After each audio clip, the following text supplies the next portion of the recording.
آها این پول را ببین، پول را ببین. اگر تمام معاش گرفتم را جمع کنم نصفش نمیشود. آها با خدا که خیلی خوب شد، خیلی خوب. اکای نیازی اینقدر رقم را من در روزنامه مکتبی هم ندیده بودم. خاموش شو خیری، خاموش. اکا جان من فکر دارم که زود به بادروم برویم. شما چی فکر دارید؟ خیری با تو روی سفید. این نسبتی ما رسما دشنام است. اکای ممنون چی ها میگوید؟ معلوم می شود که بعضی رقم ها در ورقه شما نبرآمده است. کوچه کتون رو دید؟ دست راست نکن.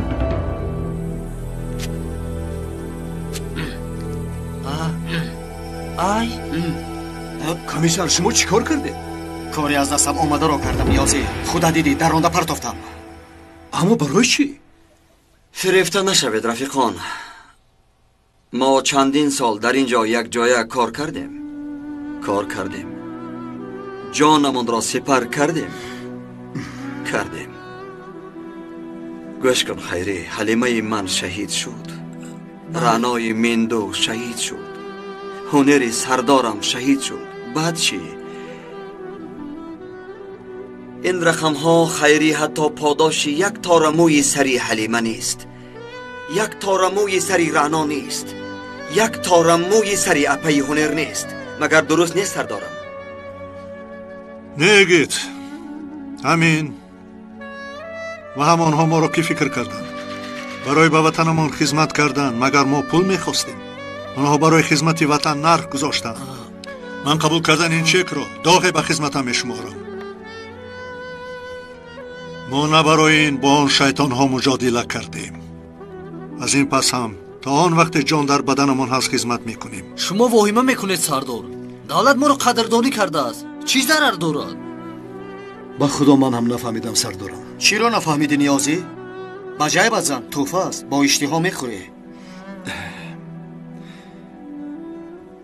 میخواستم یکون کلبه خرم برای خودم، اما هر کسی خواهد آب شود برادر، ولی من این را نمیخواهم.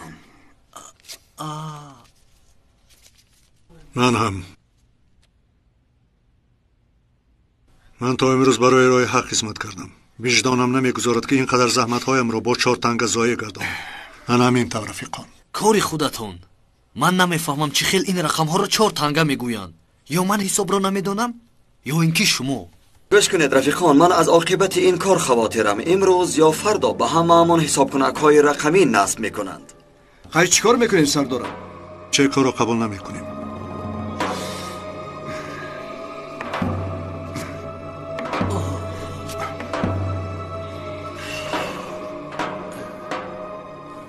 کنی ببینیم؟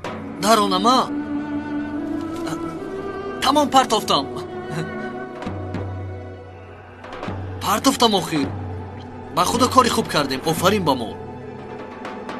ما محتاج این 4 تنگه نیستیم. خیری ابله فریب نکن. گویا ندیدیم ها؟ زیر نکنید که کنی چک رو برار. مایلش کنی ده. کدوم چک که مایلش میدیم. گفتم بود آنم نیست. تمام.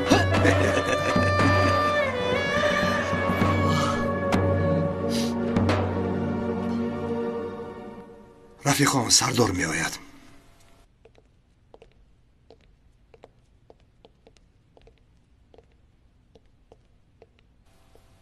از ما نرنجید سردار، اما ما همراه بچه و بچون خلاص آمدیم. این چک ها را قبول نمی کنیم. چه خیل قبول نمی کنید؟ نفهمیدم. انا همین خیل قبول نمی کنیم و خلاص. ما با دولتمون برای پاره و پول خدمت نکرده ایم جناب. با دههای کهنه عادت های نو آوردن لازم نیست جناب. باز نفرانی بعد از ما می آمده برای هر یک موفقیتشون پول و چک طلب نکنند. اگر شما مجبور کنید من از نام خودم ما را ببخشید جناب. قرار ما با بچه ها همین است. به خدا حرمت و دوستداری هم نسبت شما رفته به حیرت تبدیل می یابد بچه ها.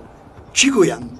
مرا حیران و محجوب ساختید. نیتی بد نداشتیم، اما گمان نداشتیم که شما فرزندان وطن این را قبول نمی کنید. بار دیگر خداوند از شما راضی باشد. اکنون به هم دیگر فهمی رسیدیم. یگانه مکافات ما همین است، رضاگی خداوند. آقای مظهر، مادامی که شما چنین گروه دارید می توانید این کار را از ریشش نابود سازید. اول خدا بعد ما. خواطر نشوید جناب مشاور. اینطور باشد به من اجازت، به شما برای کار. خوش آمدید. خیری نزنه من چی کار کردم اکا؟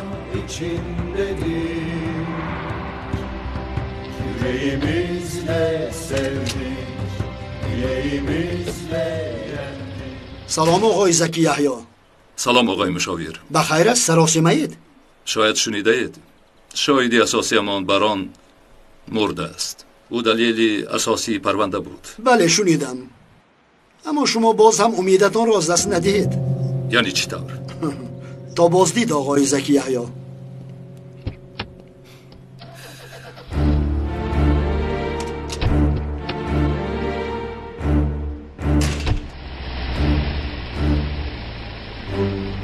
این چک ها به شما چیزی نداشتن؟ خیری اکنون یک عمر غم چک را میخورم.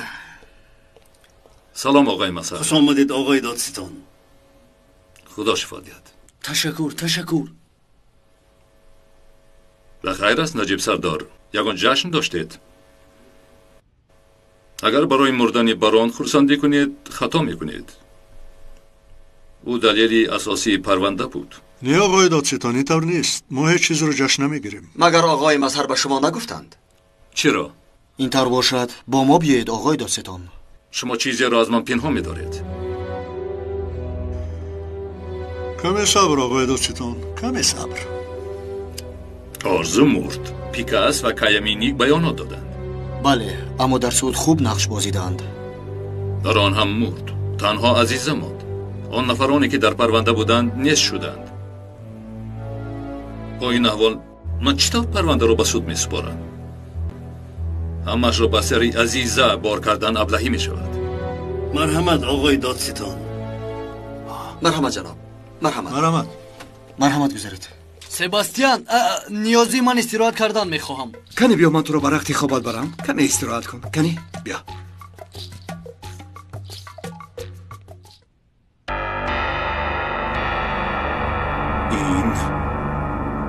این بران است.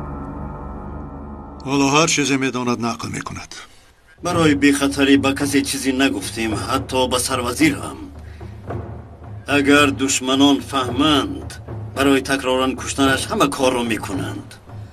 ما هم او را مرده برآوردیم. بینم وقتی به آخری راه رسیدنش را فهمید خواست همش را نقل کند. درباره هزارها آدمان در بیرون انتظار فرمان بوده گپ میزند. با این راه ریشه ارکین کاندو رو از بیخش میکنیم. چونانی میگویند اکنون گذشته و آینده ارکین کاندو را نه. این دفعه خودش رو دستگیر میکنیم. انا همین خیل. به خدا از شما باید ترسید آقای مسعود. این فکر از کجا به سرتان آمد؟ فکری من نه، فکری نجیب بود. سردارم واقعا در این کار استاد شدند. من هم در بازپرسی اشتراک کردن میخواهم. البته